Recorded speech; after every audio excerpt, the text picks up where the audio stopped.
संघामध्ये प्रत्येक गोष्ट पूर्ण विचारांती केली जाते. अगदी शब्दांचंच पहा ना. एरवी सर्वसामान्य आयुष्यात सहसा न वापरले जाणारे कितीतरी शब्द संघामध्ये प्रचलित आहेत. परंतु त्यामागे आपण काहीतरी वेगळे करतोय ही भावना नसून त्या शब्दामागे शास्त्रीय व उदात्त असा भारतीय परंपरेला, तत्वज्ञानाला व व्याकरणाला अनुरूप असाच अर्थ असतो, असाच भाव असतो. त्यामुळे संघात अनेक शब्द अभ्यासताना संघाच्या विचारांची व्याप्ती किती मोठी आहे, किती खोल आहे याचा साक्षात्कार होतो. नमस्कार, मी अवधूत वाघ आणि आपण पाहत आहात माझं YouTube चॅनेल अवधूत चिंतन. प्रवास हा शब्द संघामध्ये प्रचलित आहे. इंग्रजी भाषेत त्यासाठी ट्रॅव्हल किंवा ट्रॅव्हलिंग हे शब्द आहेत. परंतु इंग्रजी भाषेतील ट्रॅव्हलिंग या शब्दाचा एका ठिकाणावरून दुसऱ्या ठिकाणी जाणे एवढा सीमित अर्थ आहे. या उलट संघामध्ये प्रवास हा अनेक शब्दांचा, क्रियांचा व भावनांचा एक समूह आहे. प्रवासामध्ये वास, निवास आणि सहवास हे शब्द अंतर्भूत आहेत. तसेच संपूर्ण प्रवासासाठी करण्यात येणाऱ्या योजनेचाही समावेश आहे. प्रवास म्हणजे नुसते एके ठिकाणावरून दुसऱ्या ठिकाणी जाणे नव्हे, तर ते आपण कशासाठी जात आहोत, तेथे जाऊन आपण नक्की काय करणार आहोत, ते करून आपल्याला व आपल्या संघटनेला काय फायदा होणार आहे याचा विचारही आहे. कुठून निघायचे, कधी निघायचे, कसे निघायचे, बरोबर काय काय न्यायचे, कोणाकोणाला न्यायचे, त्याचबरोबर गंतव्यस्थानावर कधी पोहोचायचे, पोहोचल्यावर काय कार्य करायचे याचाही सांगोपांग विचार आहे. त्यामुळे संघ स्वयंसेवक प्रवास करत असताना त्याचा एकही क्षण वाया जात नाही व प्रवासादरम्यानही संघ कार्य करायला भरपूर वेळ मिळतो. अपेक्षित हा शब्द देखील संघामध्ये प्रचलित आहे.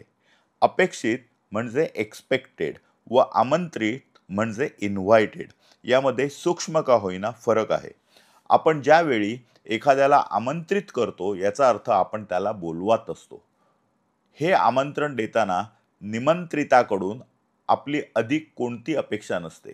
त्याने बैठकीला किंवा कार्यक्रमाला किंवा सभेला यावे एवढीच आपली अपेक्षा असते. परंतु ज्यावेळी आपण आमंत्रणऐवजी अपेक्षित हा शब्द वापरतो त्यावेळी आपण त्या निमंत्रिताकडून काही अपेक्षा व्यक्त करतो.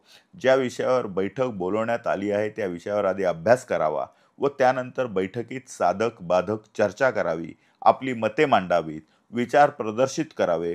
अशा आपल्या अपेक्षा आपण केवळ एका शब्दात व्यक्त करत असतो. या अपेक्षा व्यक्त करत असतानाच आपण या बैठकीचे एक महत्त्वाचे घटक आहात ही जाणीवही त्याच्यापर्यंत आपण पोहोचवत असतो.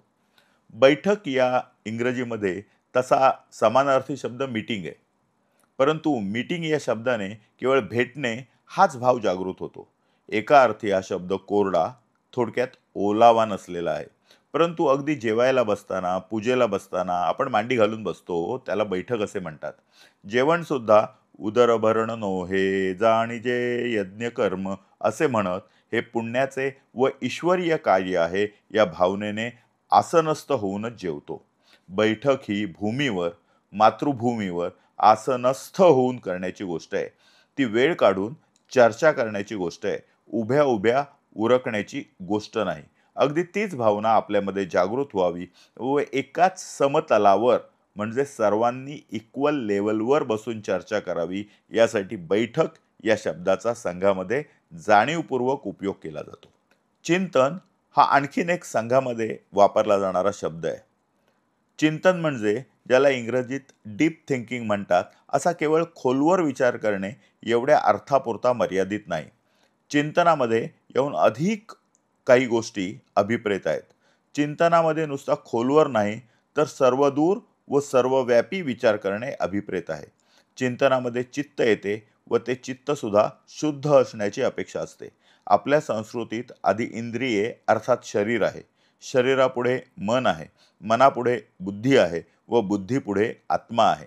या आत्म्यापर्यंत जाऊन सर्वसमावेशक व सर्वांना संतोषदायक अशा सत्याचा अर्थात निर्णयाच्या अमृतकुंभाचा शोध घेणे म्हणजे चिंतन होय. चिंतनामध्ये नुसते ज्ञान नाही तर अनुभवाचा देखील उपयोग करून घेणे गरजेचे आहे. चिंतन म्हणजे मनाने मनाला विचारलेल्या प्रश्नाला मनाने दिलेली उत्तरे, त्या उत्तरांचा बुद्धीच्या तसेच तर्काच्या कसोटीवर कस लावणे व त्याही पुढे जाऊन शेवटी आत्म्याचे समाधान होईपर्यंत विचारांची प्रक्रिया निरंतर चालू ठेवणे होय. बौद्धिक हा शब्द संघामध्ये प्रवचन, लेक्चर, भाषण आदींसाठी प्रचलित आहे. पण थोडक्यात असे म्हणावेसे वाटते की बुद्ध म्हणजे ज्ञान. ज्या प्रवचनात लेक्चर, ज्या भाषणामध्ये ज्ञान नाही ते बौद्धिक नाही, व ज्यात ज्ञान आहे तेच फक्त बौद्धिक आहे. संघामध्ये कोणत्याही प्रकारचे प्रवचन, लेक्चर्स किंवा भाषण ज्ञानाशिवाय करण्याची परंपरा किंवा प्रघात नाही. त्यामुळे संघामध्ये फक्त आणि फक्त बौद्धिके होतात. याचं कारण त्यामध्ये असलेल्या ज्ञानात आहे. घोष म्हणजे संघामध्ये संचलनाच्या वेळी जो बँड वाजवला जातो त्याला घोष असं म्हणतात. परंतु बँड हा शब्द वाद्यांचा समूह एवढ्यापुरताच घोष या शब्दाशी निगडित आहे. पण संघाच्या घोषामध्ये मातृभूमीचा जयघोष आहे व समर्पणाची घोषणा देखील आहे. एवढेच नव्हे तर बाराखडीमध्ये जे स्वर आणि व्यंजन असतात त्यातील स्वरांना घोष किंवा सघोष म्हटलं जातं, तर व्यंजनांना अघोष म्हटलं जातं. उदाहरणार्थ अ, आ, ई, ई, उ, ऊ, ए, ऐ, ओ, औ, अह हे स्वर केवळ कंठातील स्वररज्जूंच्या कंपनांनी उच्चारता येतात. परंतु व्यंजन उच्चारताना मात्र दात, ओठ, जीभ, टाळू आदींचा उपयोग अनिवार्य असतो.